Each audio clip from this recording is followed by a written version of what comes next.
And I'm the only one who's been vocal about this long before it actually. But I also didn't participate. I also didn't go to those parties. That's Oprah. That's Oprah. Yeah.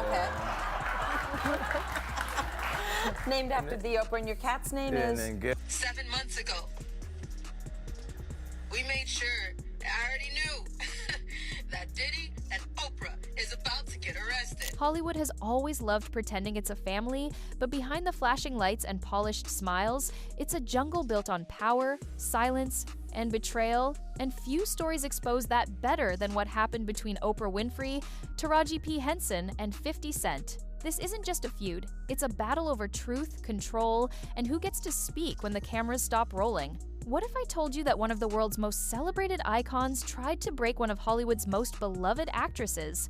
That behind every tear Taraji shed on press tours, there was a woman at the top who wanted her to stay quiet? Because that's what the whispers say, and the man who refused to stay silent about it was none other than 50 Cent. Before we dive into the betrayals that shook the industry, make sure you like, subscribe, and turn on notifications because this story shows what happens when power meets resistance and when silence becomes the loudest weapon in Hollywood. And I heard on the street, Taraji, you had the audacity to say you're thinking about stopping acting. We said, stop talking. Are you thinking about it?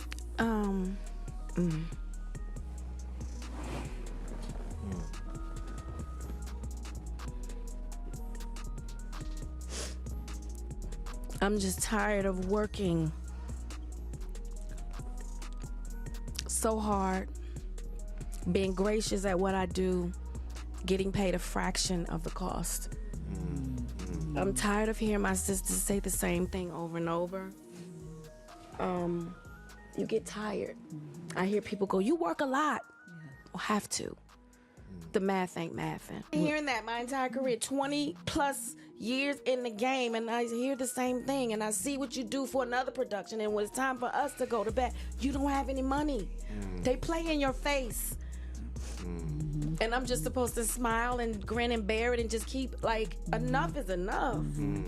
Taraji P. Henson wasn't supposed to be a victim. She built her career from nothing, fighting her way through a system that often ignores Black women until they can no longer be denied. From baby boy to empire, she became a symbol of resilience, proof that talent can outshine politics. So when Oprah Winfrey, a woman Taraji grew up admiring, reached out with an opportunity to star in The Color Purple, it felt like fate. Two powerful Black women finally working together to tell a story about pain, healing, and freedom. But the dream turned sour fast. Behind the scenes, Taraji discovered that her pay for the film hadn't increased since 2017. She'd fought her way into an industry that constantly undercut her, and now, the woman who was supposed to uplift her was the same one quietly undervaluing her worth. Increasingly paranoid. Would you say you were paranoid? Sure. First of all, what is a Black man without his paranoia attack? You might win $100 in a poker game and be on the subway. You're gonna look over your shoulder. They just said in everything I had $50 million. That's like making me a marked man. So did you go to a psychiatric hospital? In South Africa? Yeah. How about #WeAllKnew? In interviews, she tried to hold it together, but you could see the exhaustion, the kind of emotional fatigue that comes from smiling through disrespect. She said she almost turned down the movie entirely because Oprah refused to raise her pay. That moment became symbolic not just of Taraji's struggle, but of how the system uses sisterhood as a mask for exploitation. But the deeper question was, why? Why would someone as powerful as Oprah treat Taraji like that? The answer, according to people close to the situation, isn't about money, it's about control. Whispers started circulating that Oprah didn't just want Taraji as an actress, she wanted her allegiance. Allegedly, Taraji was invited into private circles. Oprah and Gayle King were known to host elite gatherings. Favorite meal for him? When he was growing up, his favorite food was pork and beans and Franks. Really? You still like them? Yeah. It was the fastest. Ever find out who did it? Yeah, I knew who did it shortly after. Yeah. And they are now where? Oh, the guy who actually shot me is dead. That blurred the line between influence and intimacy. When Taraji reportedly distanced herself, the warmth disappeared. Suddenly, she wasn't a rising sister in the spotlight, she was a problem to be managed, a voice that needed to be softened. That's when 50 Cent stepped in. Known for his brutal honesty and refusal to bow down to Hollywood politics, 50 saw something in Taraji's struggle that reminded him of his own clashes with power. He reposted her interview with the caption, "They dropped the ball. I got you, Taraji. Let's work." But those words were more than a simple offer. It was a declaration, a shot fired straight at Oprah's empire. See, 50's history with Oprah runs deep.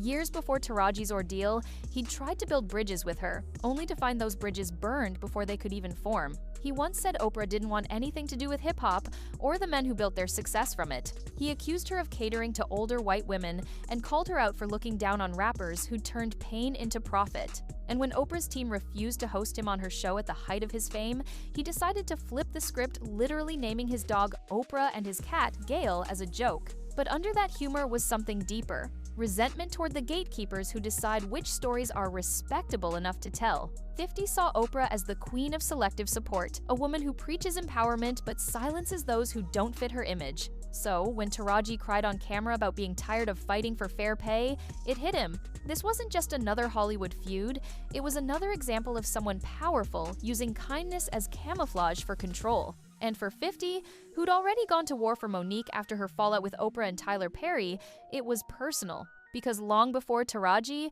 Monique had already sounded the alarm. She accused Oprah, Perry, and Lee Daniels of blackballing her after she refused to play their game during the Precious press run. Everyone laughed her off as difficult, but 50 believed her. He posted that he'd seen her perform live and that she deserved to be back on top, calling out Oprah and Perry directly, saying they owed her an apology. And he didn't just talk, he gave Monique a major role in BMF, putting her right back into the spotlight.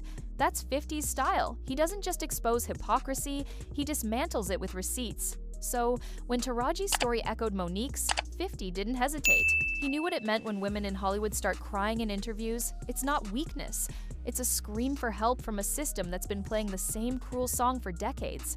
But what shocked fans the most was Oprah's reaction, or rather, her silence. She said nothing, did nothing, and let her allies do the deflecting. Gayle King, her closest friend and rumored partner in both media and mystery, subtly dismissed Taraji's pain during an interview. Instead of validating her emotions, Gayle twisted the conversation, making it sound like Taraji was ungrateful or overly sensitive. That moment went viral because it showed what power really looks like in Hollywood. It doesn't shout, it manipulates. And the most chilling part? The more Taraji spoke up, the colder the industry around her became. Suddenly, projects slowed down, offers disappeared, and the woman once called Hollywood sweetheart was being quietly edged out. Fans noticed. They saw how women like Taraji, Monique, and others get chewed up and spit out by a system that pretends to care about representation while protecting the same few people at the top. Then came the old wounds that reopened. People began revisiting the times Oprah had made other black celebrities uncomfortable. Ludacris revealed that during his interview with her, she cut out his responses to make him look ignorant, simply because she didn't like that he used the N-word in his music. Dave Chappelle, too, appeared on her show after turning down a $50 million deal, only to be interrogated about his mental health.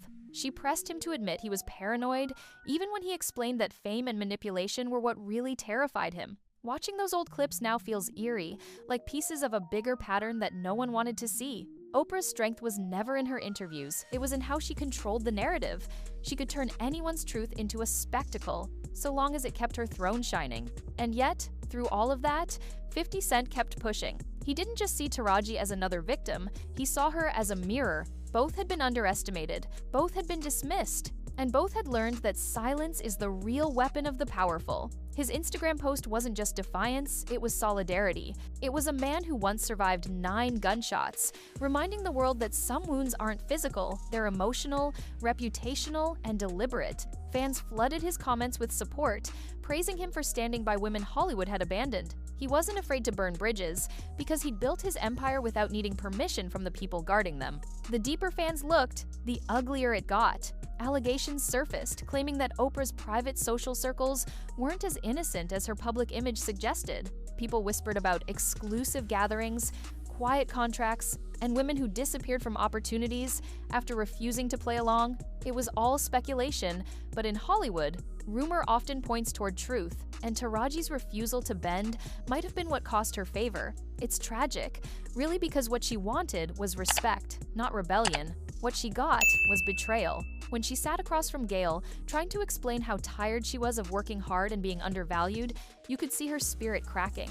That wasn't acting. That was years of emotional exhaustion finally spilling out. But here's the twist no one expected. While the industry turned away, the audience didn't. Fans rallied behind Taraji, posting clips, demanding accountability, and calling out the double standards. Suddenly, Oprah wasn't untouchable anymore. The internet turned her polished image into a question mark. Every tear Taraji shed became another crack in the illusion of perfection. And through it all, 50 Cent stayed vocal, reposting, responding, and reminding everyone that the people Hollywood discards are the ones with the most powerful stories to tell. In the end, maybe that's what Oprah feared, not the noise, but the truth that once you betray someone with heart, their silence becomes your undoing.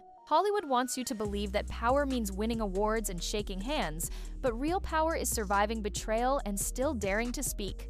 Taraji P. Henson stood up when the world wanted her quiet. Oprah may have tried to silence her, but 50 Cent made sure she was heard. And now, the question isn't whether Taraji will recover, it's whether Oprah's empire can survive the sound of the voices she's tried to bury finally rising together. Because once the truth starts talking, not even the most powerful woman in Hollywood can stop it. But here's what they don't tell you. Betrayal doesn't end when the camera's cut. It lingers. It stains.